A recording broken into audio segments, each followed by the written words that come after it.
How do you create a high-performing culture that lives on difficult conversations and habits? Find out today on the art and science of difficult conversations.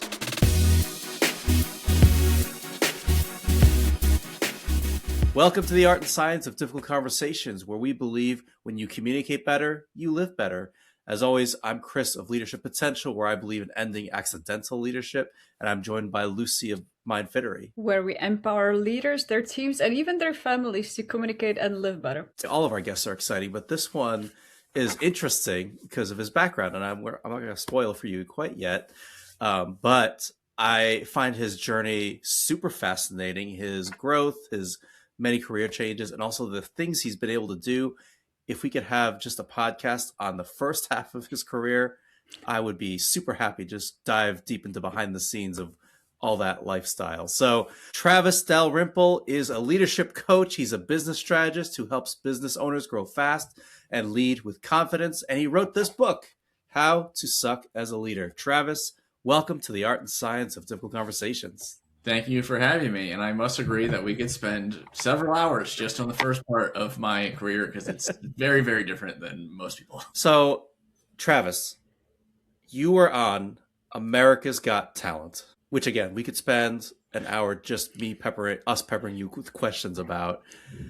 But you also built an entertainment company, then you ran a CrossFit gym, and now you moved into leadership coaching and this, and kind of lead us through what led you through all that journey, all these different changes, but also what motivated you to write a book. Yeah, the whole journey mostly happened accidentally, as wonderful things do, just kind of tripping over my feet and falling into different things as I continued to figure out what I was interested in, what I didn't like to do, what I really wanted to do, and just kind of where my speciality and my skill set really kind of thrived. It took me quite a long time to figure that out, but that's kind of how my journey developed. And as far as writing a book, the motivation was that I've selfishly just always wanted to write a book because it just sounded fun, right? I'm just a human. So I was like, yeah, this could be a cool thing. But I had no idea what to write that book about until I was working as a director of customer success for a mentorship company. And we were kind of mentoring hundreds and hundreds and hundreds of small business owners, and they were all fairly terrible at leadership because they just haven't been exposed to anything. And at that point in my career, I've been exposed to quite a bit. So just thought, well, what if I just wrote a leadership book that was where people are at, and still, instead of where I find most leadership books are written from, which is where most people aren't. So that's kind of where the book was born from. I love the tongue-in-cheek approach you took throughout the book of saying you could do it the right way or you keep doing it this way and just be bad at your job, and that's okay. Yeah, that was the main kind of theme that the book was created from. So I gave a presentation called How to Suck as a Leader in 2022, I believe it was, to the same group of business owners I was talking about before. And I just wanted to present the leadership topics in a way that wasn't really boring, because sometimes talking about leadership, it's not the sexiest thing in the world. It's not the most exciting, but it is paramount to running a business, having success, being a good communicator, pretty much everything under the sun. So I wanted to do it in a way that I thought was funny and that they would have a good time with. So I just showed them like, hey, here's all the things that you guys do that frankly suck, and you can do them this way, but here's some other ways you could go about this. Well, it shows also a strategy possibly that you're using for how to communicate things that might be difficult or maybe not interesting, but important to hear to people. Have you always had kind of a skill for that, or did it come easy to you to share maybe the difficult truths with people? It's always been a little, and I have no idea why, but it's always been a little bit easier for me to kind of cut through the nonsense and simplify things down. Like I would say one of my superpowers is making complicated things simple. And a lot of that has to do with leadership, where most people believe that leadership can be super complex, and not that it can't be, but most of the time it can be simplified down into, hey, you should just try to do X. If you just did this thing, like we don't need to make this a big, overwhelming, grand gesture of whatever it may be. Like you can just go tell your teammate or the person that you're having trouble with this thing and talk to them about that. And that's all it has to be. We don't need to make it more complicated than that. So really simplifying things down has been something that I've been really oddly passionate about, which I realize is a funny thing to be passionate about, but I find it to be very helpful. I mean, that probably is what makes you, I mean, a good coach, a good business strategist, and been like successful in your roles, right? Like you've been able to simplify and communicate out ideas so that people understand and can follow and implement it, which is probably a huge part of leadership, right? Like Yeah. you you talk about these 15 mistakes. Like I think a lot of them come down to communication and being willing to lean into these hard conversations. Yeah, I would say almost all of them do. I mean, everything around leadership, I try to think about it like, how can I say the least amount of words while explaining the most amount of context? And if I can do that successfully, no one's really going to have any questions. And we didn't really need to say that much. So fantastic. Let's move on. Let's get to work. Let's do the thing that we need to do. Why do you think a lot of leaders like to complicate things or make things more complex when they're talking, explaining, or sharing? I think it's really just an outdated system, to be honest with you. Hmm. I don't think they've ever really been taught how to do it differently. And the models that not everyone, but most people are operating from are, 50 to 100 years old of legacy organizations where it's very much for lack of a better term, a leader follower kind of setup where, hey, this is the boss, just do what the boss says.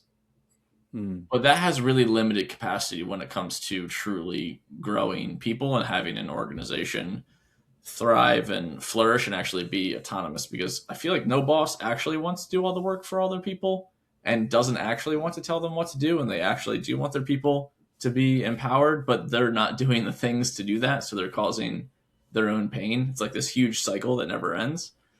So it's really more so that I just don't believe that they've been set up for success because the system hasn't really done that for them. When you say system, the term culture Yeah. comes to mind. Yeah, I would say most cultures aren't doing so hot. How would you call those cultures? What's a supportive or good culture, or a broken culture, or not set up for success culture? How would you call that? That was the distinction. I would just think about it as an unintentional culture. Oh, Most people don't want to have a culture in their business or whatever the context is that sucks. Most people don't want that, but they don't know that they're operating from a place that people don't like. They don't know that every word that comes out of their mouth, especially if they're leading an organization, more or less sets the culture, because culture is a top-down kind of virus, for lack of a better term.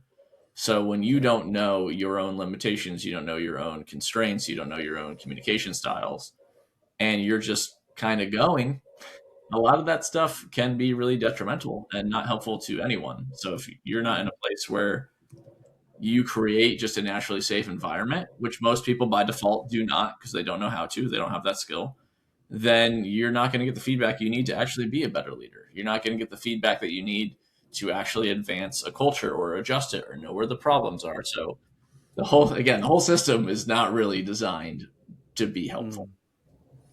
When you say unintentional, does that mean it defaults to something? Like how do you think that culture gets defined over time if nobody's actively trying to work on it? If no one's actively trying to work on the culture, just defaults to the more or less the personality of the leader. So whatever that leader is, whoever they show up as, that becomes the culture. And it's really the things that they tolerate that becomes the culture. The things that they don't say, that becomes the culture. So if they're someone that's constantly growing and really pushing the boundaries and they know that they have blind spots, the team will also reflect that, usually. Not always, but usually. Even if they're not trying to intentionally make the culture better. But if they are very limited, they don't have a growth mindset, they're not trying to get better at anything, they're going to have a really hard time just maintaining great relationships in the business. Their people, their culture is not going to be great. Everything kind of goes to shit. Yeah. We man, I wish I could remember this. I should have prepared this. There was a NCAA men's basketball coach in the 60s, 70s. He was like a championship, he won tons of championships. I don't remember his name. Maybe you remember it. But one of the things he was famous for was every season he started off with having all his players learn how to tie their shoes and put on their socks together. And he would start from the very basics of everybody has to do this right. If you can't do this stuff right, you're not going to be able to do the bigger stuff right. And have you ever heard of that? I haven't heard of that exact example, but I am familiar with what you're talking about. So, and I bring it up because of your fitness background. You were in CrossFit. Fitness is like that in general. Like it's very concrete and clear about benchmarks, expectations. You need to do this in order to get this outcome, right? And there's so much clarity. And most leaders you wrote in your book, they're not aware that they're not being clear. They're not aware of like how to do this. So, when you think about that, when you're working with leaders, what can leaders do to be more clear in all aspects in their communication, their feedback, the goals, the expectations, all that stuff? I usually start them with trying to identify their own blind spots, as opposed to me just telling them what they are. Because very much, you can teach a man to fish kind of deal. But if they can figure it out themselves, it's super helpful. And I find that they usually just need a little bit of guidance and direction pointing on how to do that properly. So 9 times out of 10, what I have people start with is for them to ask the 5 closest people that they either work with, friends with, husband, wife, anyone under the sun there. Hey, if you could tell me one thing that you think would make me a better, insert the blank of whatever we're trying to work on. Let's just pretend it's communicator. That would make me a better communicator. What would you tell me? And that alone is usually extremely eye-opening because people don't ask other people those kinds of questions. They don't ask for direct feedback. So when I have leaders do that, that's usually kind of blows their socks off a little bit because they learn that their husband, wife, their best friend, or their work best friend, whatever it may be. It's like, oh, you've thought this about me this whole time, and I either never asked or you never communicated it, which means one of us doesn't feel safe actually communicating that like that. So it brings up another problem of, can you actually create a safe environment where someone will give you feedback? So that's usually where I start people. How often are they open to that, or do you ever get pushback? I rarely get pushback because it's just not what they expect. So there's really nothing for them to push back on, honestly. They go, okay, like I'll give it a shot. And they usually don't have really high expectations of learning anything useful, which I always find really, really curious. But 9 times out of 10, if they do it with 5 people, usually those 5 people say the same thing. Interesting. Yeah. Hey, you're actually really tough to talk to because you get really defensive when somebody gives you feedback. Whatever it is, it's almost always the same stuff. It's probably a little bit of self-selecting, right? Like they probably wouldn't try to work with you if they weren't like ready to get better at something. Yeah, I'm pretty particular about who I work with, and I don't take people on if I don't really know them very well. Like I like to build up that relationship, so I know that when I do ask someone to do something, they know it's 100% out of like, hey, I'm actually trying to help here. I'm not just trying to make you do random crap that's not going to be necessary.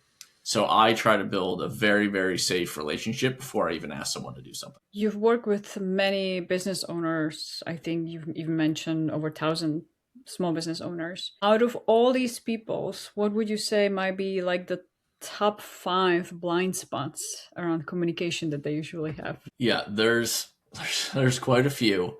The number one kind of blind spot I would say is that most of them are horrible listeners. I would say like 95% have not truly learned how to actively listen when someone else is speaking. So that causes that problem, that skill deficit then causes them to be reactive in their responses and defensive when receiving feedback. So they'll be listening to a conversation and someone gives them a piece of feedback or an idea, whatever. And the first thing that leader tends to do, in my experience, is just think about what they're going to say. So they immediately stop listening, they stop being curious, and then they just put up a wall and get defensive.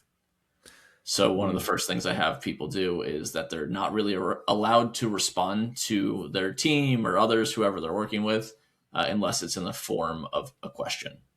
And they have to ask several questions back to back. I try to get them to do 3 to 5 before they can even really have a response to anything. And there's multiple reasons why I do that, but I find that to be highly effective. Like number one that just stems into all the rest of them is they're terrible listeners. Yeah. Love it. What are the other ones you see? So because they're terrible listeners, they have a lot of trouble controlling their reactions, and they make things about them personally when that's not always the case. So they have a lot of trouble separating their ego from the conversation and looking at things objectively. They get emotionally heated, they snap at people, those kinds of things. And one of the things I try to do, like those two scenarios have the same tool as the solution, which is still you only get to ask questions. You only get to be curious. You only get to say, "Hey, so you just said this. Like, what made you say that? How did you come to that conclusion? Can you tell me a little bit more about that?"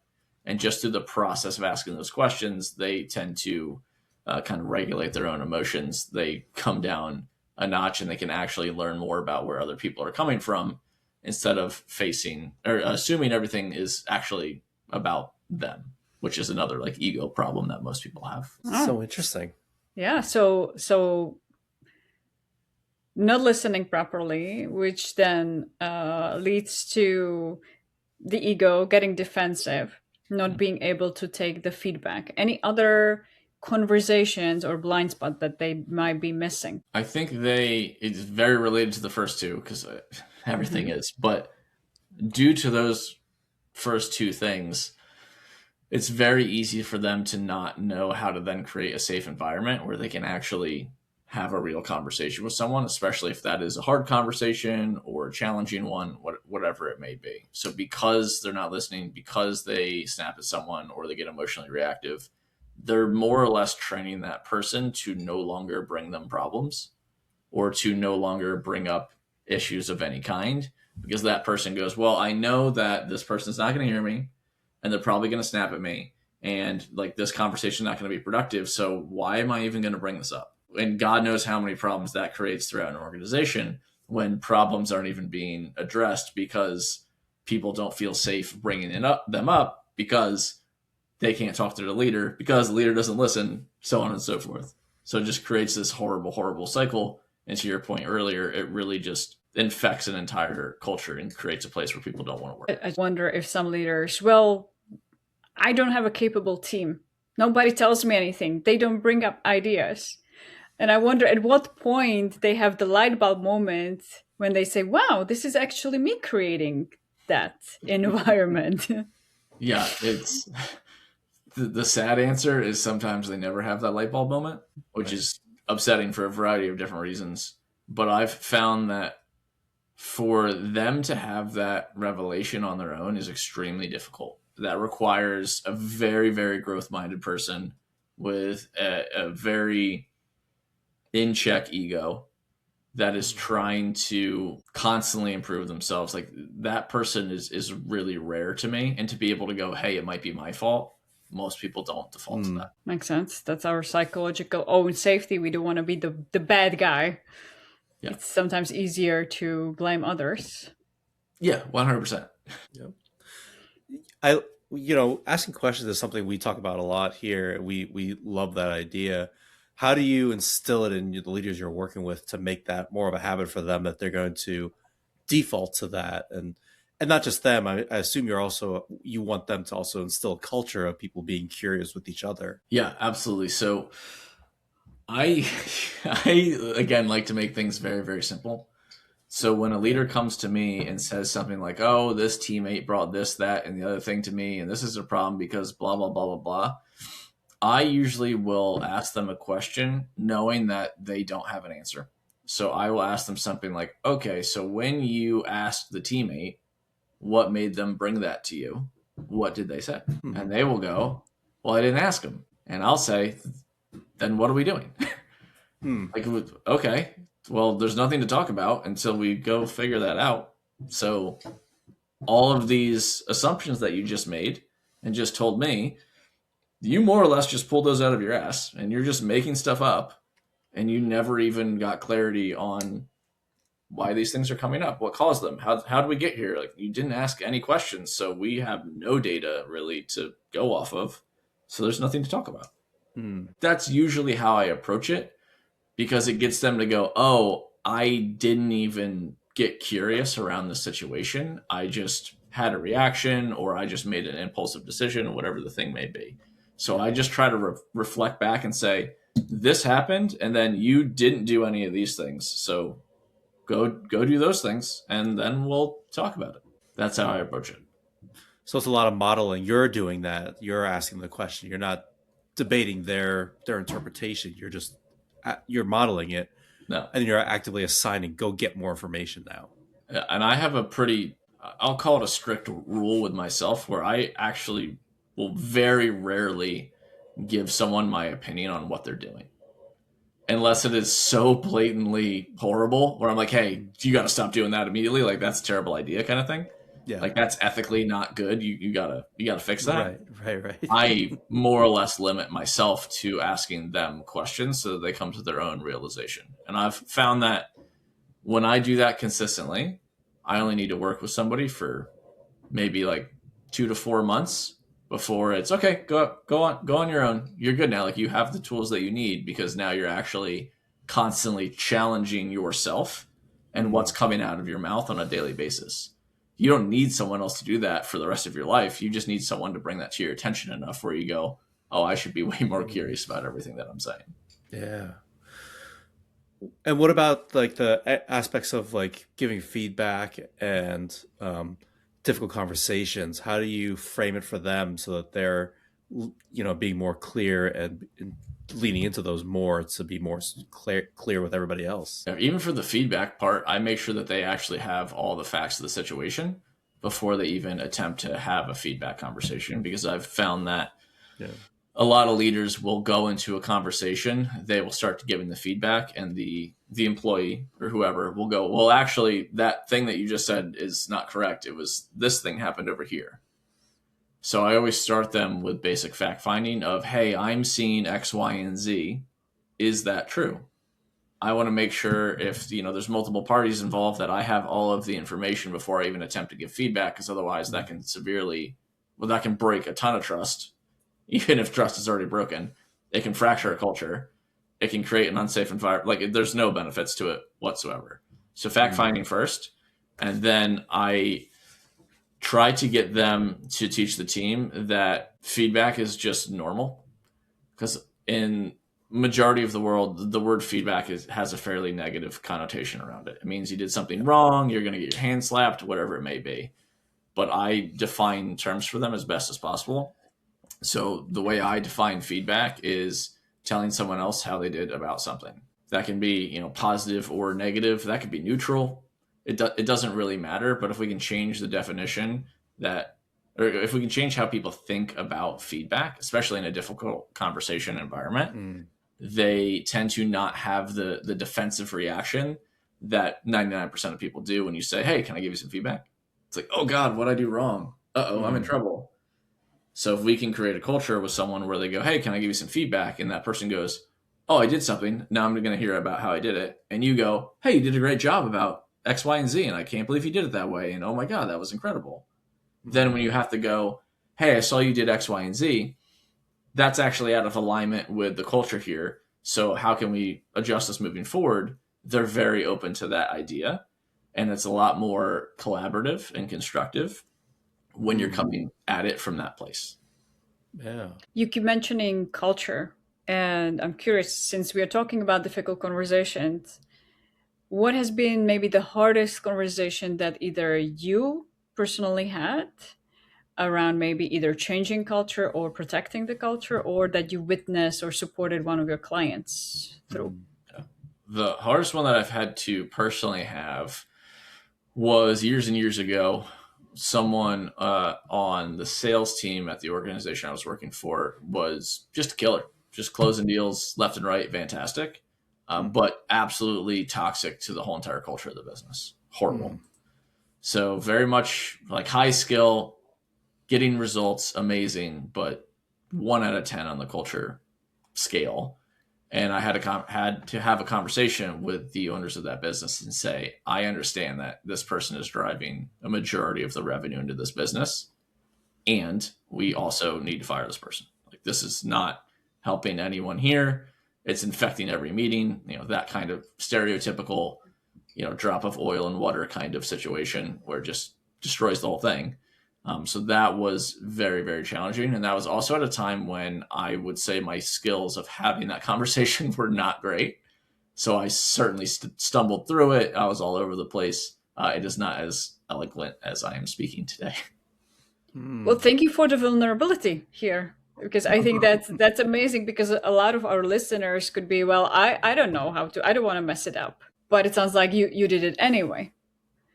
Yeah. And in that particular conversation that was really hard for you, what supported you staying calm? I don't know if I was calm during that one. So let's say staying on track and saying what you wanted to say. For that one, it was certainly all over the place. Now I handle them very, very differently than I used to. So the technique that I teach people now, and that I still use myself to this day, is we get out of the future and get back to reality in the present. Yeah. So people go to have a difficult conversation. All they think about is the worst case scenario, right? So they leave the present, they're in the future, and they're in fear. Hey, this is all going to go wrong, more or less. So I have them write that out. So, okay, you think it's all going to go wrong. Let's write a paragraph about what that means. So they'll write that paragraph. And I go, okay, well, let's flip that.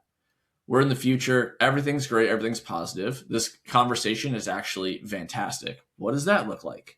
So now they have the best case scenario. They have the worst case scenario.